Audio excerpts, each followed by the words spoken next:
Hello everyone, welcome to the channel language of physics. आज इस lecture में हम इलेक्ट्रिसिटी का थर्ड पार्ट लेकर आए हैं, जिसमें हम पढ़ेंगे electric potential and potential difference के बारे में। अब देखिए, electric potential and potential difference. Electric potential and potential difference. Okay, अब electric potential and potential difference कहाँ से आया या फिर क्या मतलब है इसको स्टार्ट करते हैं। तो देखिए, जैसे हमने लास्ट लेक्चर में देखा था कि एक इलेक्ट्रिक सर्किट हमने बनाया था। एक इलेक्ट्रिक सर्किट, मान लीजिए ये बल्ब है, एक बैटरी, प्लग की एंड एक अमीटर।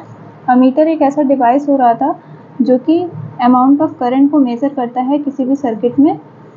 अब यहाँ पर जो हमारा करंट है वो पॉजिटिव से फ्लो कर रहा है और इलेक्ट्रॉन जो है वो नेगेटिव से फ्लो कर रहा है। तो देखिए, यहाँ क्वेश्चन ये अराइज होता है कि इस इलेक्ट्रिक सर्किट में ये जो बैटरी लगा हुआ है, ये बैटरी में ऐसी कौन सी एनर्जी है जिस एनर्जी की वजह से कोई भी कंडक्टिंग वायर में इलेक्ट्रॉन्स फ्लो करने लगते हैं या फिर चार्जेस फ्लो करने लगते हैं।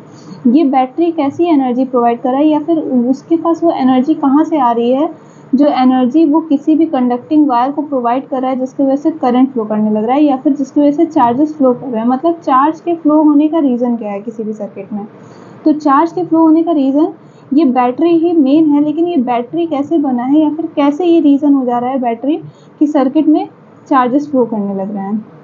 तो देखिए, जैसे मान लीजिए हमारे पास एक ट्यूब है, हमने एक ट्यूब रखा, हॉरिजेंटली हमने इस ट्यूब को रखा हुआ है किसी टेबल के ऊपर और इस ट्यूब में कुछ अमाउंट ऑफ वाटर है।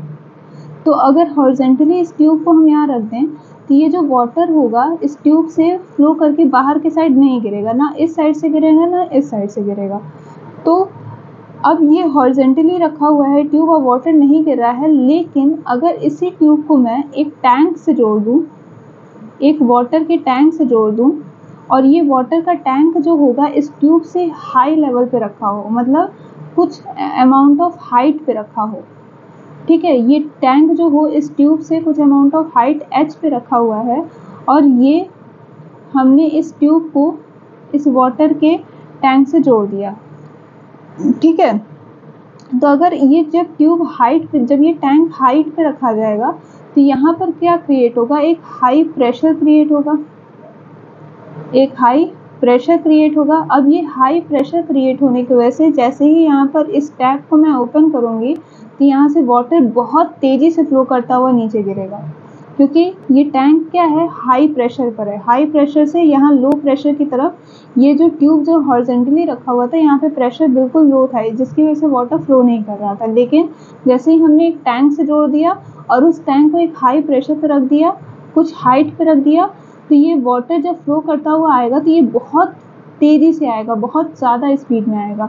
और यहाँ पर क्या क्रिएट होगा, यहाँ पर एक प्रेशर डिफरेंस क्रिएट होगा, प्रेशर डिफरेंस क्रिएट होगा और इसी प्रेशर डिफरेंस की वजह से वाटर जो होगा बहुत तेज़ी से फ्लो करेगा। सेम यही कॉन्सेप्ट यूज़ होता है किसी भी इलेक्ट्रिकल सर्किट में। कैसे? तो देखिए, अगर इलेक्ट्रिकल सर्किट में जो ये बैटरी लगा हुआ है, ये बैटरी जिस केमिकल रिएक्शन की हेल्प से ये बैटरी बनता है, वो केमिकल रिएक्शन इस तरीके से होते हैं कि बैटरी के एक साइड हाई इलेक्ट्रिकल प्रेशर होता है और दूसरे साइड लो इलेक्ट्रिकल प्रेशर होता है। तो हाई इलेक्ट्रिकल प्रेशर से लो इलेक्ट्रिकल प्रेशर होने की वजह से जब इस बैटरी को हम एक वायर से जोड़ देते हैं तो ये बैटरी में हाई, एक तरफ से लो प्रेशर है तो हाई प्रेशर से लो प्रेशर की तरफ जब ये फ्लो करेगा तो यहाँ पे जो फ्री इलेक्ट्रॉन्स हैं इस कंडक्टिंग वायर में, ये फ्री इलेक्ट्रॉन्स को एक पाथ मिलेगा जिस पाथ पे वो ट्रेवल करने लगेंगे और उस पाथ पे ट्रेवल करने की वजह से एक दूसरी साइड से करंट हमें मिलने लगेगा सर्किट में।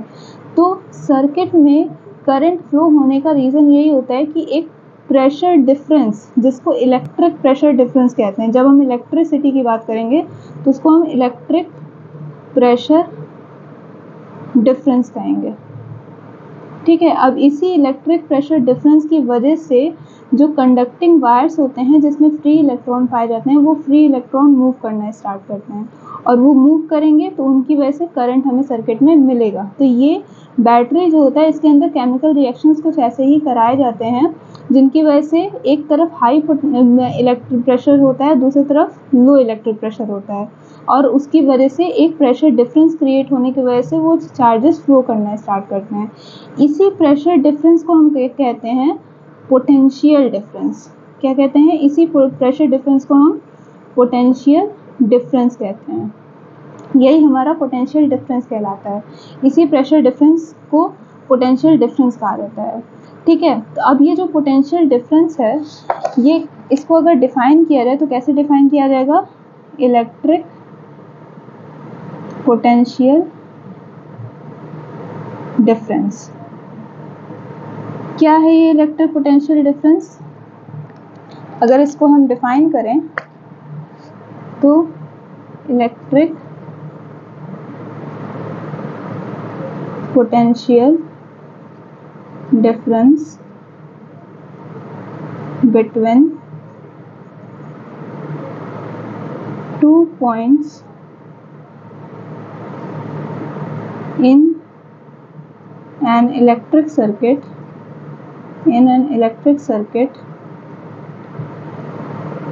is the amount of work done to move a unit positive या unit charge from one point to another। मतलब amount of work done to move a unit charge from one point to another। जितना amount of work done करेंगे किसी भी unit charge को एक point से दूसरे पॉइंट तक ले जाने के लिए, वही हमारा कहलाता है पोटेंशियल डिफरेंस। पोटेंशियल डिफरेंस को कैपिटल V से डिनोट किया जाता है। जितना अमाउंट ऑफ वर्क डन हो रहा है एक यूनिट चार्ज को किसी एक सर्किट के किसी एक पॉइंट से दूसरे पॉइंट पे ले जाने के लिए, उसी को कहा जाता है पोटेंशियल। वर्क की यूनिट क्या होती है? जूल होती है, और चार्ज की यूनिट क्या होती है? कूलॉम्ब होती है। तो यहाँ पर जो आपका पोटेंशियल का यूनिट होगा पोटेंशियल डिफरेंस का, वो क्या होगा? जूल पर कूलॉम्ब या फिर वोल्ट। वोल्ट एक साइंटिस्ट के नाम पर इसकी यूनिट रखी गई, वोल्ट।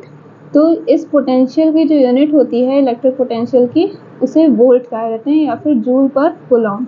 अगर यहाँ पर डेफिनेशन आए कि 1 वोल्ट को आप डिफाइन करो, 1 वोल्ट को, तो 1 वोल्ट क्या होता है कि 1 जूल ऑफ वर्क डन, या फिर ऐसे कहो 1 joule of work done to move 1 coulomb of charge from one point to another point gives 1 volt of potential difference।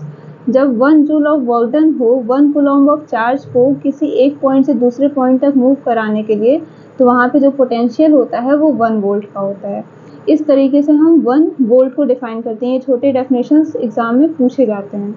ठीक है, और अगर किसी सर्किट में हमें मेज़र करना है कि कितना पोटेंशियल डिफरेंस क्रिएट हो रहा है, तो उस सर्किट में मेज़र करने के लिए पोटेंशियल डिफरेंस एक डिवाइस यूज होता है जिसको हम कहते हैं वोल्ट मीटर।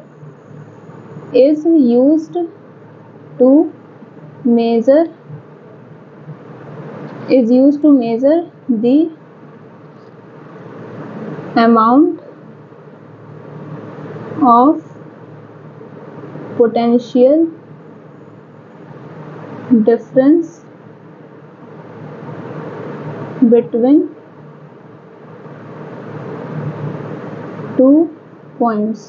2 पॉइंट्स के बीच में amount of potential difference measure करने के लिए जो डिवाइस यूज़ होता है उसको वोल्ट मीटर कहा जाता है। और ये वोल्ट मीटर हमेशा connected in parallel combination in the circuit में ये हमेशा पैरेलल कॉम्बिनेशन में जुड़ा होता है। पैरेलल कॉम्बिनेशन में जुड़ने का क्या मतलब है कि जैसे मान लीजिए ये हमारा बल्ब है, हमने यहाँ एक बैटरी लगा दिया, एक हमने यहाँ पे प्लग की लगा दिया और एक यहाँ पे हमने अमीटर लगा दिया। अमीटर एक ऐसा डिवाइस है जो कि करंट को मेजर करता है सर्किट में, और ये हमेशा सर्किट में सीरीज कॉम्बिनेशन में जुड़ा होता है। और जो वोल्ट मीटर होता है वो हमेशा किसी भी सर्किट में पैरेलल कॉम्बिनेशन में जुड़ा होता है। मतलब कि अगर मान लीजिए हमारे पास एक ये पॉइंट है ए और ये पॉइंट है बी, इन दोनों पॉइंट के बीच में हमें पोटेंशियल डिफरेंस मेजर करना है, तो हम यहाँ पर एक वायर लेंगे, उससे वोल्ट मीटर लगाएंगे और उस वायर को दूसरे पॉइंट से कनेक्ट कर देंगे। तो ये कॉम्बिनेशन जो हुआ ये पैरेलल कॉम्बिनेशन हुआ, और ये जो कॉम्बिनेशन हुआ डायरेक्ट कॉम्बिनेशन, ये सीरीज कॉम्बिनेशन हुआ। और जो एक दूसरा वायर लेकर हमने कनेक्ट किया है इसको हम पैरेलल कॉम्बिनेशन कहते हैं। तो वोल्ट मीटर जो होता है वो सर्किट में हमेशा पैरेलल में जुड़ा होता है, और अमीटर जो होता है वो सर्किट में हमेशा सीरीज में जुड़ा होता है। अमीटर करंट को मेजर करता है, वोल्ट मीटर वोल्टेज को मेजर करता है या पोटेंशियल डिफरेंस को मेजर करता है। ठीक है, तो ये हो गया हमारा ओवरऑल पोटेंशियल डिफरेंस के बारे में या इलेक्ट्रिक पोटेंशियल के बारे में।